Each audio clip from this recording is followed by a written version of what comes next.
This is not a movie. This is real. A flying saucer spotted over Catalina Island in 1966. It's said to be traveling about 170 miles per hour with no visible means of propulsion. A few years earlier, this UFO was seen in Colorado. Its speed much faster than any conventional aircraft.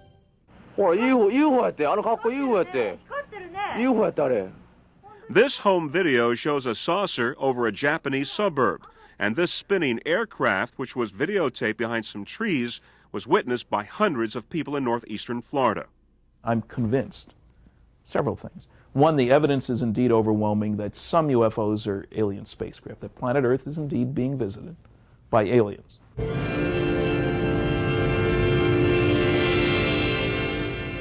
What may be Hollywood fantasy for most of us is very real for some. When I first got into the craft, these gray beings were surrounding me and put me on a table.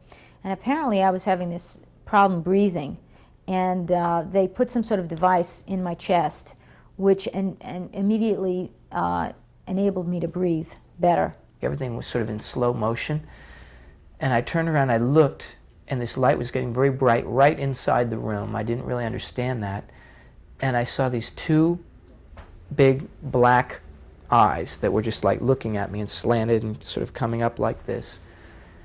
And it made no sense to me. I couldn't understand what this was.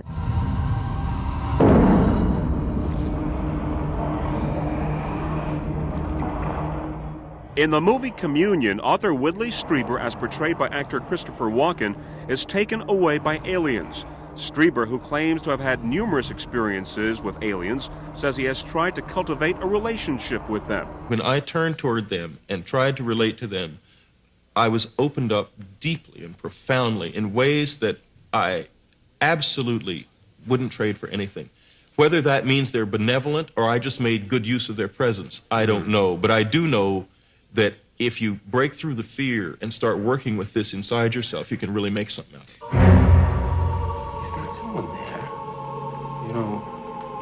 I see you. There are hundreds of people who are quite open about their alleged abduction experiences. This woman claims it happened to her as she walked up the steps to her apartment. I noticed this bright light that was coming through the skylight of the roof. I walked up the stairs and opened the roof door and looked up, and there was this black object that was in the sky, a round black object. Sort of like a pancake, a black pancake.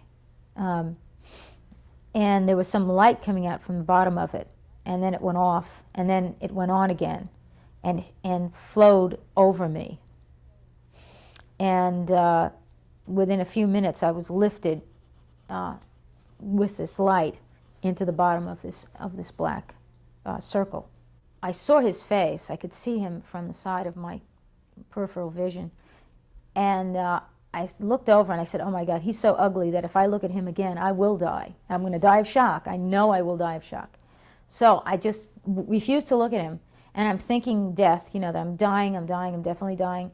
And suddenly this voice comes in saying, morte, or something like that. And I couldn't figure out why I was hearing this. And then I guess a few seconds later, he said, you're not going to die. And I didn't know where that was coming from. Then I realized he was speaking to me.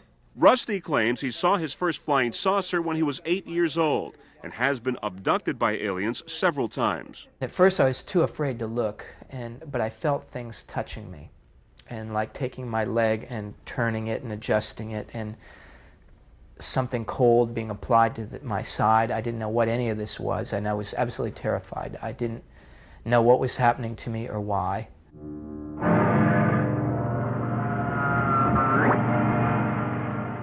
This immobilizing space ray from a 1950s B-movie may seem far-fetched, but not to this man who claims he may have been a victim of such a ray as he lay helpless to save his sister from alien abduction. I caught something out of my right peripheral vision. Absolutely clear blue sky, early June. And I said either Helen or look, and coming in at a very high rate of speed and stopping like a freeze frame in a film, were 5 silvery white, disc-shaped objects. We stood soundless and just looked and looked. You know, what do you say to yourself? These are not planes, these are not missiles, these are not birds, kites, helicopters. They look like, when all was said and done, flying saucers from a B movie. Within 2 to 3 seconds, several things happened to me. One was, believe it or not, I completely forgot about the UFOs and became fascinated by the fact that I had lost all motor coordination. I was going into a totally out of control, dead faint, with no fear. It was fascinating. Put it in my stomach. Mm-hmm.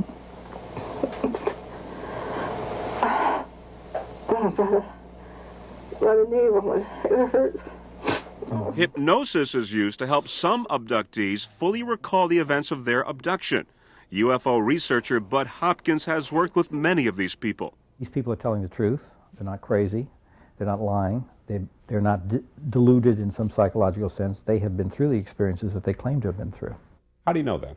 I have withheld from publication many very small details of that people have reported in these abduction experiences, such as the fact that they have seen inside the craft what would seem to be a notational system, letters or numbers or something of that sort. We don't know what these things mean.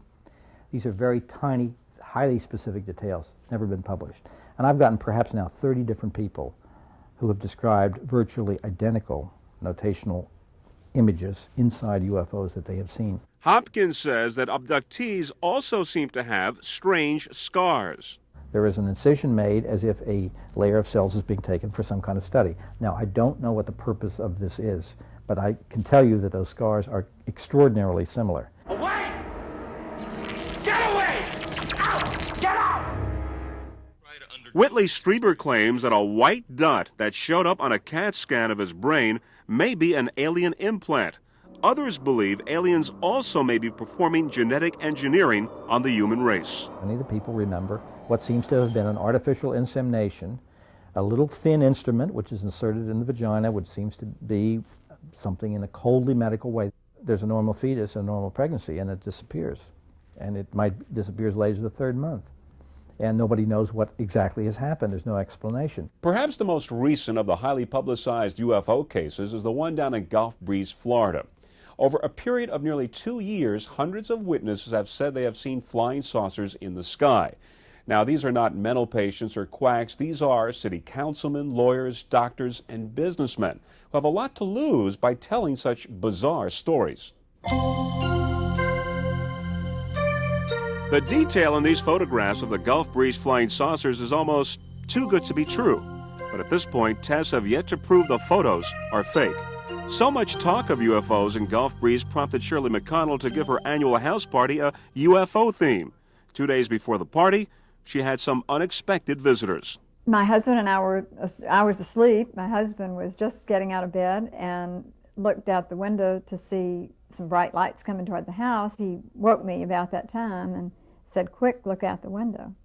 And I looked out to see a cylindrical object, very large, and with a bright light shining beneath it and portals around the sides. And it stayed 5 minutes and just hovered over the water.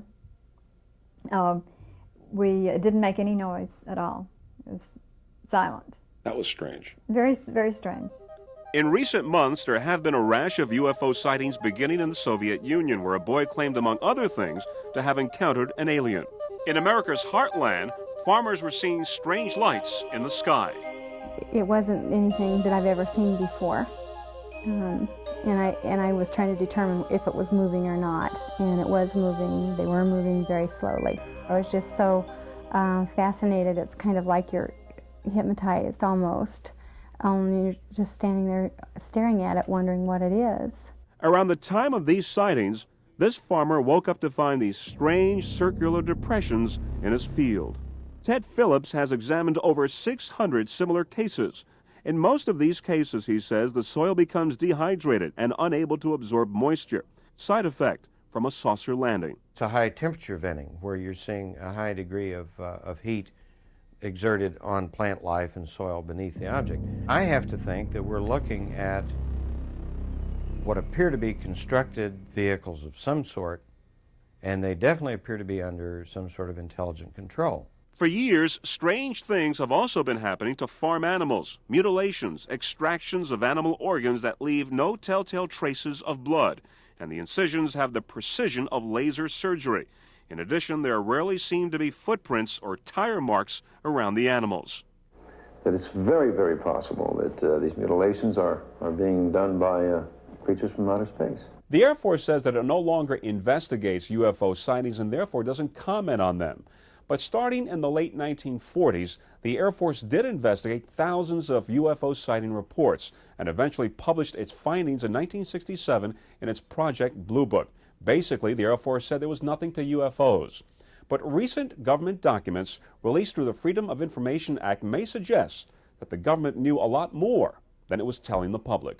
We're dealing with a cosmic Watergate. Overwhelming evidence that small groups of people within the government have known since 1947, when the crash saucer was retrieved outside Roswell, that indeed some UFOs are alien spacecraft. In 1947, something crashed in Roswell, New Mexico. Some say it was a flying saucer, and the bodies of 4 aliens were retrieved by the government. The government claimed it was merely a weather balloon and discounted the whole affair. We have all kinds of testimony from people whose friends, whose girlfriends saw the bodies, whose father guarded the bodies, whose father was there and lifted up the tarpaulin and saw the bodies. We even found a doctor who we think did the autopsy on the bodies, and his response was, "I don't suppose you know that I'm still getting a check from the government, do you?" "No." "Well, then you can understand I am, and you can understand why I'm not going to tell you anything." In this alleged government document labeled Top Secret, a group of super scientists and government officials known as Majestic 12 describe some retrieved bodies as being extraterrestrial biological entities whose origins are not of this planet. I have dealt with the arguments of the non-believers, if you will. I have found all kinds of little details that suggest that nobody on the outside could have fabricated those documents. If they're fraudulent, they had to have been done by somebody on the inside. And in a bizarre story published in 1984, the second wife of the late comedian Jackie Gleason claimed that he had told her that in 1972, then-President Richard Nixon had shown him the bodies of aliens at a Florida Air Force base. Gleason, a UFO enthusiast, never confirmed or denied the story. Other public figures have certainly expressed belief in UFOs. Former President Jimmy Carter said he had a sighting when he was governor, and former astronaut Gordon Cooper said he chased a UFO when he was a fighter pilot. And according to a former NASA official, when Neil Armstrong first stepped on the moon, he may have had visitors. Maurice Chatelain, who's former communications director at NASA, has said that all the Apollo and Gemini flights were followed sometimes quite closely by extraterrestrial spacecraft. The code phrase Santa Claus has been used many times by the astronauts, apparently, according to Chatelain, to indicate the presence of UFOs, and apparently it was used by